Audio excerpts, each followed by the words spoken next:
જય સ્વામિનારાયણ. હવે કર્મયોગી જે સેવા કરનારા છે, જેને પ્રવૃત્તિ ફાવે છે, એ પૂજા કેવી, એની પૂજા અલગ છે. એ થોડીક જો સેવા કરી જાય તો એની પૂજા છે, પણ કેવી સમ્યક સેવા.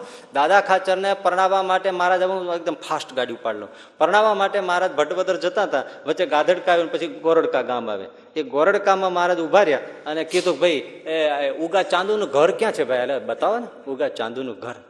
મહારાજ પગપાળા આવેલા, ઘર બતાવ્યું. ઉગા ચાંદુ એને ઘરે જઈને ઉભા રહ્યા. ઉગા ચાંદુ દરબાર, ઉગો એનું નામ, ચાંદુ એની સરનેમ. એ તો દેહ મૂકી ગયેલા, એના પત્ની હતા. અચાનક મહારાજે ટવકો કર્યો, બધાએ કીધું ભગવાન સ્વામિનારાયણ પધાર્યા છે. હાલે એમના ઘરના હતા, એમણે તરત ઢોલિયા ઢાળી દીધા. મહારાજ બેઠા, સ્વાગતા આગતા સ્વાગતા કરી. એટલે બાઈ માણસ કે, અરે પ્રભુ, મારા પતિ છે ને મૃત્યુ વખતે મને કીધું તું, દેહ મુક્તિ વખતે, કે હું ગરડા સ્વામિનારાયણ ભગવાનના એકવાર દર્શન કરવા ગયો છું, પણ મેં ત્યારે એમને કીધું તું કે એકવાર મારે ઘેર પધારો. ત્યારે મને સહજાનંદ સામે વચન દીધું તું કે ઉગા તું ઘેરે હો કે ન હો, અમે તારે ઘરે આવશું, બસ આ તને મારું વચન છે. તો મહારાજ, એ મારા પતિએ કીધું હતું. મહારાજ કે એટલે તો અમે આવ્યા છે, અમે એને વેણ દીધું હતું ને એટલે અમે આવ્યા છે. પણ એક વાત મરતા મરતા એના પતિએ કીધી હતી, એ ઘરવાળીએ ન કીધી.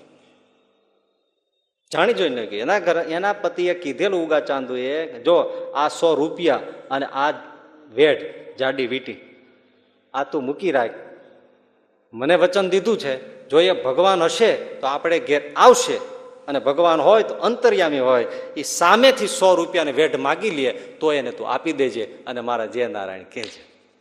મહારાજ ઢોલીએ બેઠા ને આ વાત ઉખેડી.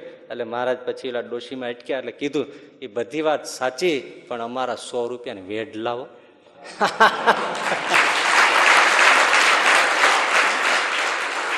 એ કેમ નથી બોલતા મરતા મરતા? અને